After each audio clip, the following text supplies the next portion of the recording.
কোনো দেশের বর্ডার নেই, তবুও তার নাম হলো বর্ডার বাজার। ব্রাহ্মণবাড়িয়ার মধ্যে কোনো ঐতিহ্যবাহী কোনো বাজার থাকলে সেটি হলো একটি বর্ডার বাজার। এই বাজারে সকাল ভোর থেকে দুপুর 2টা 3টা 4টা 5টা পর্যন্ত শাকসবজি সবকিছুই পাওয়া যায়। আপনারা যারা খাসি পছন্দ করেন, এখানে একটি দোকান রয়েছে, আপনারা এই দোকান থেকে খাসি কিনতে পারবেন। এখন আমরা চলে আসলাম মাছ বাজারে, আপনাদেরকে দেখাচ্ছি এখন মাছ। এখানে চাষের মাছ দেখা যাচ্ছে, কই মাছ। আপনারা চাইলে এখান থেকে সুলভ মূল্যে মাছ নিতে পারবেন। এখানে রয়েছে চিংড়ি মাছ, রয়েছে নদীর মাছ, রয়েছে গুড়াগাড়া, ট্যাংরা, তারপর পাবায়া, তারপর বিভিন্ন রকমের মাছ রয়েছে এখানে। শিং মাছ, এখানে রয়েছে চিংড়ি মাছ, রয়েছে তেলাপিয়া মাছ, এখানে রয়েছে জেওল, ট্যাংরা মাছ, পাবায়া মাছ।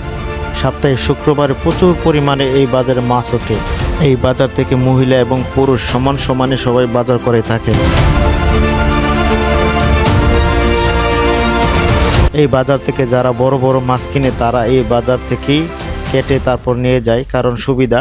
বাড়ির মহিলারা অনেক খুশি হয়, কারণ বাজার থেকে কেটে নিলে তারা আর কাটাকাটির ঝামেলা থাকে না।